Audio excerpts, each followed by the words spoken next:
주시는 그 말씀 속에 용기를 가지고 마음의 평화를 얻고 그리고 주신 말씀을 통해서 세상 사람들에게 인정받고 또 하나님의 뜻을 이루겠다라고 다짐하면서 예배드리는 날입니다.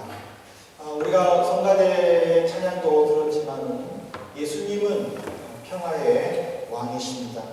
주님께서 이 땅에 오시는 목적은 국가와 국가 사이 또는 인간과 인간 사이에 틀어져 있는 미움과 분열과 그 다툼을 서로가 믿고 또 하나가 될 수 있는 사회로 만들도록 하기 위해서입니다.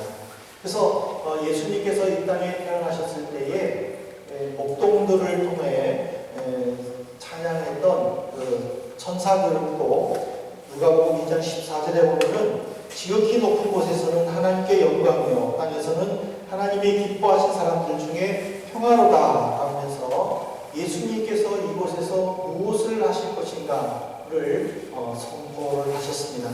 그리고 주님도 또 이 모습을 잘 알고 계셨기 때문에 예루살렘 성을 보시면서 누가복음 19장 42절에 보면은 너도 오늘 평화에 관한 일을 알았더라면 좋을 뻔하였거니와 지금 내 손에 숨겨졌도다 라는 말씀을 하시면서 백성들이 하나님의 말씀을 제대로 깨달지 못하고 죄를 범하는 것에 대해서 안타까워하는 눈물을 흘리시기도 하셨습니다.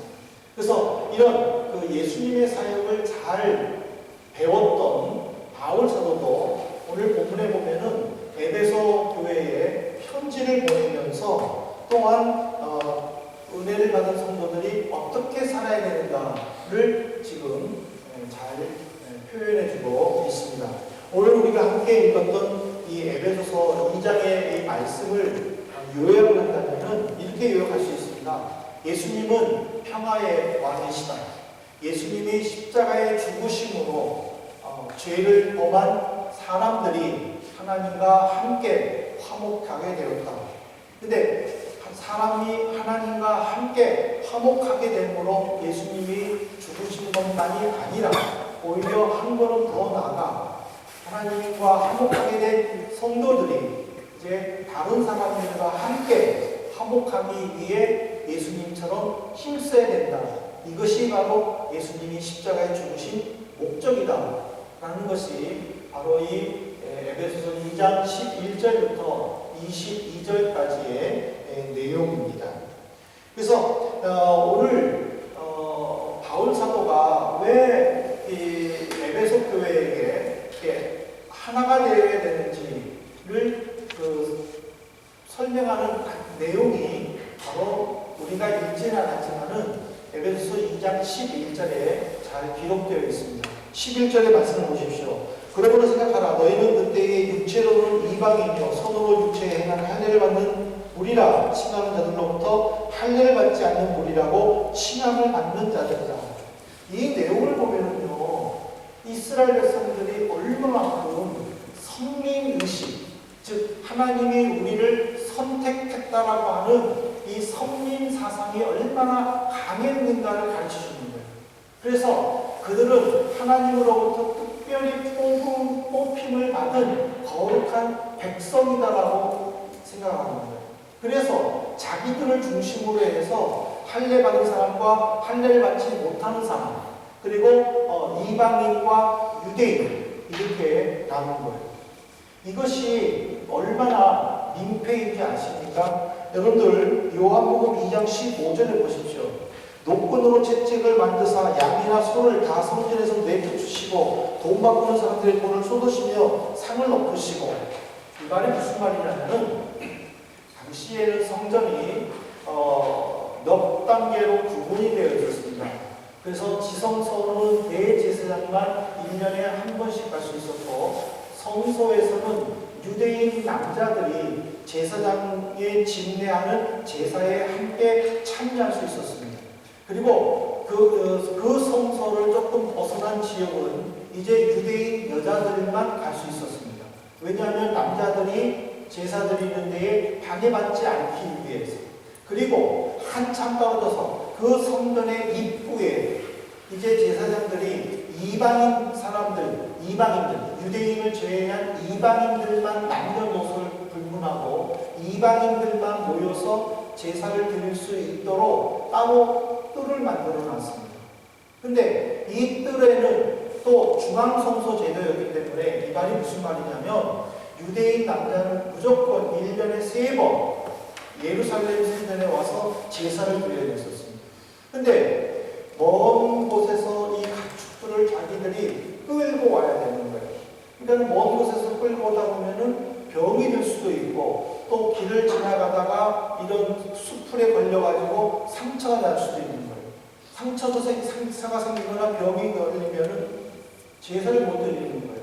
그래서 제사장들은 이 이방인의 뜰의 한 곳에다가 또 자기들이 인정하는 사람들을 뽑아서 자기들이 인정하는 가축들을 팔게 했던 것입니다. 그러니까 이게 무슨 말이냐면 지금 유대인 남자나 여자나 또는 이방인이나 하나님께 예배를 드리는 데에 어떤 방해 요소도 있어서는 안 되는 거예요. 근데 유대 제사장들은 유대 남자만 중요시하는 거예요. 그래서 유대 남자들만 성소에 들어와서 제사를 함께 드리게 하고 이방인들에게는 따로 만들어 준 것만 고맙게 여기라는 뜻이에요. 그래서 이곳에서 소를 팔고 가축을 팔고 돈을 받고 그러니까 경건하게 예배를 드리고 기도하고 싶어하는 이방인들은 이 시끄러움에 방해를 받는 거예요. 그런데 유대인들은 이들을 무시하는 거예요. 너희들은 이방인 아니냐? 너희들은 무할례가 아니냐? 너희들은 하나님으로부터 택함 받지 못한 사람들 아니냐? 우리가 이곳에 자리를 마련해 준 것만이라도 고맙게 생각하라 하면서 고압적으로 그들을 대하는 거예요. 그래서 예수님이 그들 앞에서 상을 뒤엎고 돌을 엎어버리시는 거예요. 오늘 주님께서 이 모습을 통하여 보여주신 평화가 무엇인가를 우리는 묵상을 해봐야 됩니다. 무엇이 평화입니까? 우리는 보통 평화하게 되면 사전적인 의미로 그냥 전쟁이 없는 상태 또는 분쟁이나 다툼이 없이 서로 이해하고 우호적인 삶 속에서 잘 지내는 것 이것을 평화라고 생각을 합니다. 그러나 유대인들에게는요 굉장히 중요한 인사가 있습니다. 유대인들은 유대인들끼리 만나게 되면요 항상 샬롬하고 인사를 해요. 이 샬롬에는 우리가 그냥 샬롬 하지만은 초기 유대인들에게 있어서 이 샬롬은 5가지의 중요한 의미가 있어요. 그것을 말씀을 드리려고 하는데 첫 번째로 뭐냐면 평화의 의미예요. 이거는 외부적인 모습이에요. 내가 살고 있는 가정, 사회, 나라 이것이 언제나 평화롭게 원하는 마음으로 유대인들을 만나면 샬롬이라고 인사를 해요. 디모데전서 2장 1절부터 2절에 보면은 바울 사도도 디모데를 통해서 모든 성도들에게 가르칠 것을 요구했는데 그 내용이 뭐냐면은 내가 첫째로 권하노니 모든 사람을 위하여 간구와 기도와 도구와 감사를 하되 임금들과 높은 지위에 있는 모든 사람을 위하여 하라. 이는 우리가 모든 경건과 단정함으로 고요하고 평안한 생활을 하려 합니다. 외부적인 평안을 맛보기 위해서는 내가 알고 있는 모든 사람들 뿐만 아니라 내가 모르는 사람들 심지어 내가 속해 있는 정치 지도자들을 위해서도 기도하라는 거예요. 왜냐하면 내가 기도함으로 인하여 하나님이 그들을 긍휼히 여겨주심으로 내가 살고 있는 사회, 내가 속한 공동체가 평안하다는 거예요. 여러분들이 공부하고 있다면 여러분들의 교수와 여러분들의 학교를 위해서도 기도해야 되는 거예요. 왜? 내가 공부하는데 방해가 하지 않기 때문에. 여러분들이 다니는 직장을 위해서 여러분들이 기도해야 되는 거예요. 왜? 내가 경제적인 지원이 끊어지지 않고 잘 생활하기 위해서. 그래서 외부적인 평안, 이 평안을 위해서 유대인들은 샬롬이라고 인사를 합니다.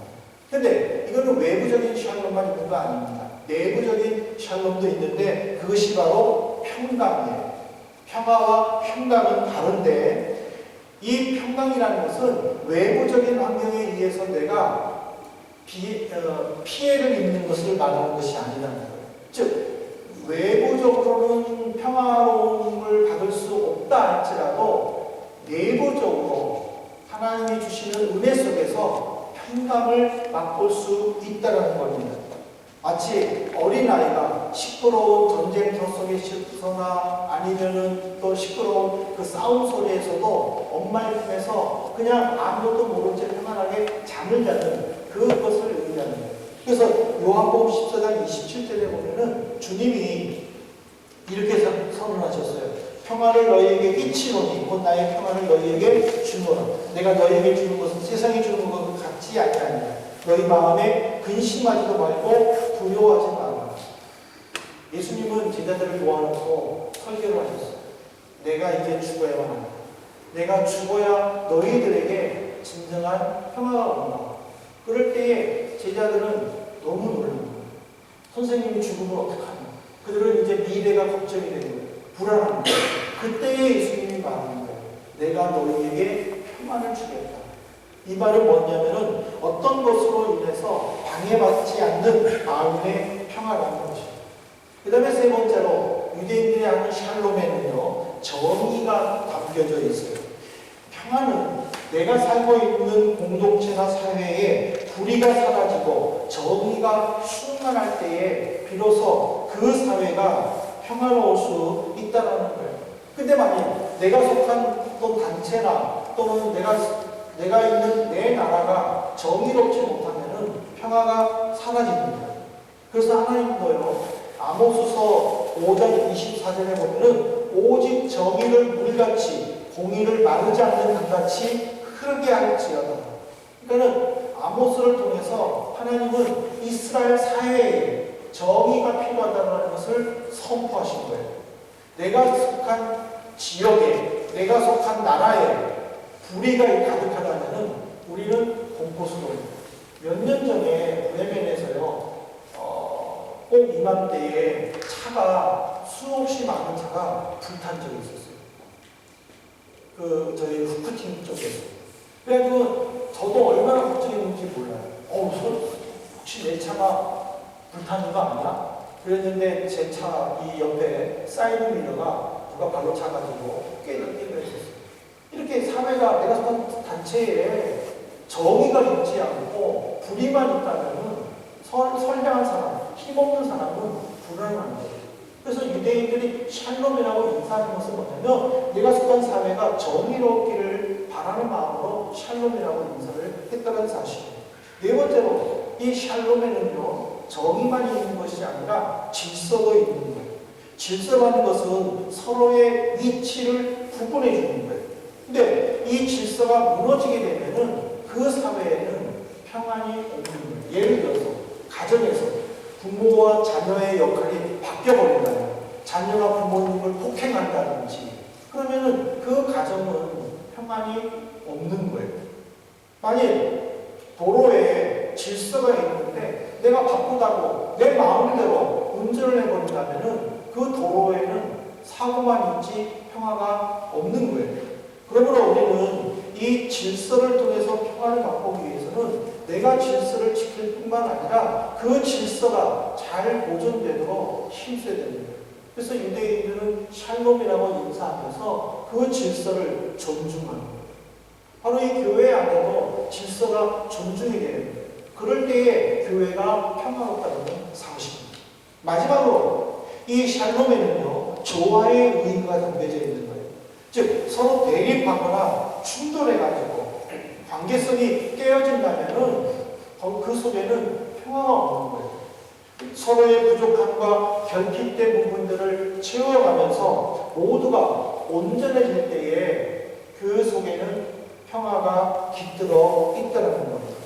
그러므로 바울 사도가 에베소 교인들에게 너희는 평화를 위해서, 즉 샬롬을 위해서 힘쓰라 했었을 때에는 이런 질서와 조화와 이런 평안과 평강의 상태 속에서 서로가 서로를 격려해서 하나가 되도록 하라, 그런 뜻을 담겨 있다는 사실입니다. 사랑하는 성도 여러분, 주님은 우리에게 분명히 평안을 주셨어요. 요한복음 14장에서 말씀하셨지 않습니까? 너희는 마음에 근심하지 말아라. 내가 너에게 평화를 끼친다라고 우리는 분명히 선포하셨습니다. 이 평화라는 것은요, 현재 진행형이 아니에요. 과거 완료형이에요. 다시 말해서 예수님이 내가 평화를 줬다 하고 선포하셨어요. 그것으로 끝이에요. 지금도 예수님이 내게 마음의 평안을 주셔야만이 내가 평안할 수 있습니다. 그 기도하는 것은 잘못된 거예요.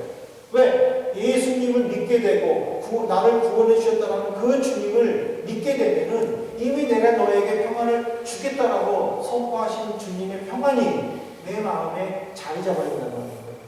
그래서 어떤 상황에 있어서도 흔들려서도 안 되고 불안해서도 안 된다는 사실입니다. 보통 이 사람의 그 얼굴은 그 사람이 가지고 있는 마음의 상태를 표현한다고 이야기를 합니다. 그러니까 기쁜 일이 있으면은 제일 먼저 얼굴에 나타납니다. 기뻐하는 모습이. 그러나 화가 나고 있거나 또는 어떤 슬프거나 어떤 근심된 것이 있으면은 내가 그것을 꾹꾹 참으려고 노력을 하더라도 그것이 은연중에 내 얼굴에 나타난다는 사실입니다. 우리가 하나님 앞에 예배를 드리러 왔지만은 우리는 가끔 옆 사람의 그 모습에 대해서 놓칠 때가 있어요. 하면 여러분들 지금 이 시간에 한번 이번 기회를 통해서 옆 사람의 얼굴을 한번 보십시오. 그분의 얼굴이 평안하나 아니면 어떤 근심을 가지고 있는가. 우리는 보면은 그냥 하나님 앞에 모두를 저만 보고 있어요. 네, 저만 보고 있기 때문에 옆에 사람의 존재를 못 믿어요. 그러나 진정한 예배라는 것은 내가 하나님 앞에 집중하면서도 하나님께 드려지는 그 예배 속에서 하나님이 내게 주신 그 옆 사람의 모습을 살펴보는 것도 예배라는 거예요. 왜 그러냐면 주님은 분명히 옆 사람을 살펴보도록 요구하셨기 때문이라는 거예요. 야고보서 3장 18절에 보십시오. 화평하게 하는 자들은 화평으로 심어 의의 열매를 거두느니라. 화평하게 하는 사람이라는 말이 무슨 말이에요? 내가 가지고 있는 것을 내 것이라고 주장하지 않고 다른 사람들과 함께 나누면서 주변에 있는 사람들과 더불어서 평화를 맛보려고 노력하는 사람이에요. 그러니까 그 사람은 하나님과 1대1의 관계 속에서 완벽할 뿐만 아니라 그 완벽함을 주변에 있는 사람들에게 나눠주려고 힘쓰고 있는 사람이에요. 그래서 이들은 기득권을 포기해요.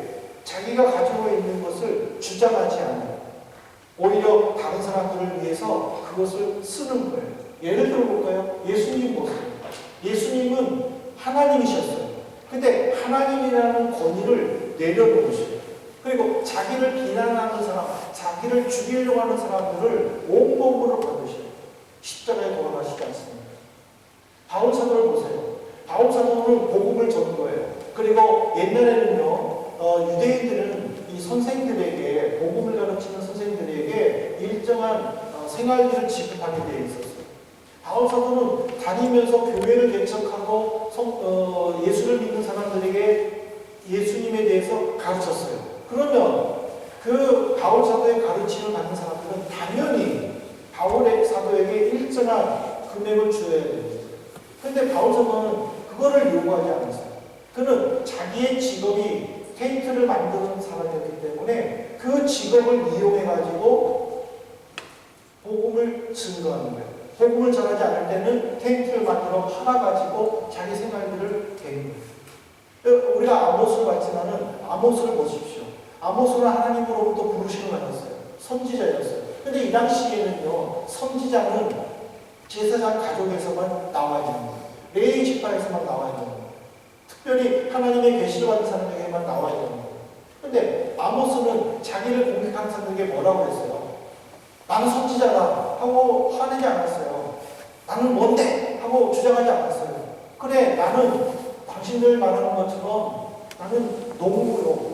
나는 목자요. 그렇게 얘기를 했어요. 내가 산자다. 그렇게 강조하지 않았어요.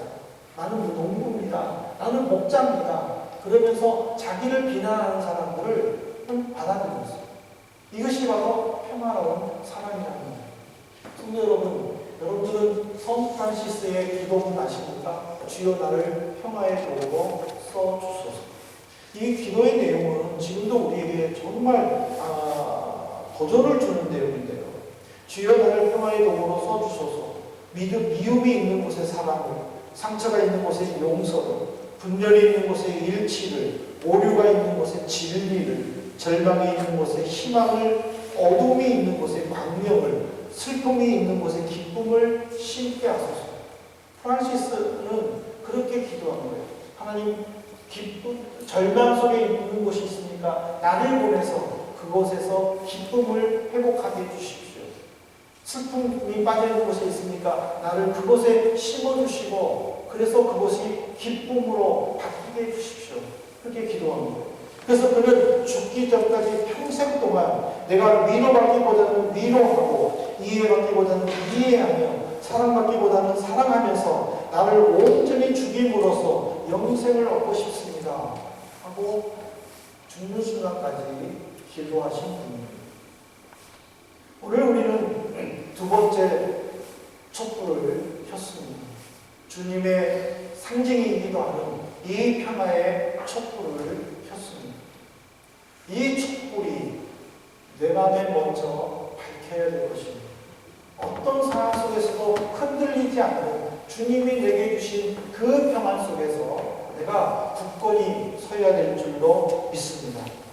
그리고 그 마음의 평안을 다른 사람들에게 주어야 될 것입니다.